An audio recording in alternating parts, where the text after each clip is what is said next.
नमस्कार मित्रमैत्रिणींनो, स्वामी समर्थ गुरुचरित्र श्री अक्कलकोट निवासी स्वामी समर्थ महाराज यांचे संपूर्ण चरित्र। चमत्कार। श्री स्वामीजींनी त्यांच्या आयुष्यात असंख्य चमत्कार केले आहेत, कधी कधी मानसिक आनंदासाठी तर कधी कधी भक्तांच्या हितासाठी।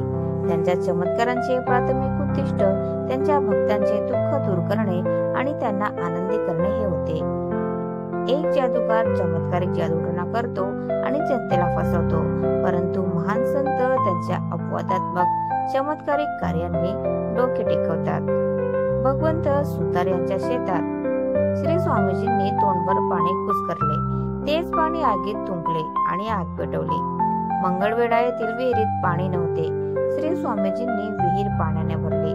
ते नारायण तीर्थाच्या पाण्यावर चालत गेले आणि दुसऱ्या तीरावर पोहोचले। त्यांनी तामिळनाडूतील रामेश्वर येथील पवित्र स्थानावरील कोठे खूप किड्यांनी भरले। त्यांनी एका गायीचे दूध काढले जी दूध देत नव्हती। त्यांनी एका मुलाला जन्म दिला। त्यांनी फक्त 2 ते 4 लोकांसाठी असलेल्या अन्नातून शेकडो लोकांना अन्न दिले। तुम्ही किती चमत्कार मोजू शकता, तरीही खाली काही उदाहरणे दिली आहेत। बंद दारातून बाहेर आला। मंगळवेढा जवळ भीमा नदीच्या काठावर चालंबे नावाचे एक गाव आहे। एकदा श्री स्वामीजी गावात गेले आणि रामदासी मुठात थांबले। जेवण करून ते झोपले। रामदासी बाबा बाहेर गेले होते, म्हणून त्यांनी मठ बाहेरून कुलूप लावून निघून गेले। संध्याकाळी गावातील लोकांनी श्री स्वामीजींना नदीकाठच्या वाळूत खेळताना पाहिले। त्यांनी जाऊन रामदासी बाबांना कळवले। हे ऐकून ते आश्चर्यचकित झाले, कारण मठाची चावी फक्त त्यांच्याकडे होती।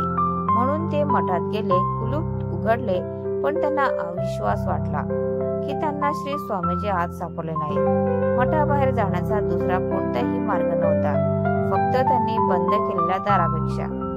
हा त्यांच्यासाठी एक चमत्कार होता। म्हणून लगेच रामदासी बाबा नदीकाठी गेले, श्री स्वामीजींच्या कमळचरणी नतमस्तक झाले आणि क्षमा मागितली। विहिरीत फेकलेली मसाल्याची पेटी। श्री स्वामीजी अक्कलकोटच्या राजवाड्याच्या अंगणात फेरफटका मारत होते। एका सेवकाच्या हातात सोन्याची मसाल्याची पेटी होती। श्री स्वामीजींनी ती घेतली आणि राजा मालोजी राजेंना विचारले, मी ही पेटी विहिरीत टाकू का? राजे म्हणाले, महाराज, ही तुमची आहे, तुम्हाला जे आवडेल ते करा। श्री स्वामीजींनी ती पेटी विहिरीत टाकली। त्या दिवशी श्री स्वामीजी राजवाड्यात राहिले। सकाळी ते अंगणात खेळत होते, तोपर्यंत राजा मालोजी राजेही अंगणात आले। श्री स्वामीजींनी राजेंना बादली दोरी आणण्यास सांगितले। मग श्री स्वामीजींनी बादली विहिरीच्या पाण्यात बुडवून ती वर खेचली।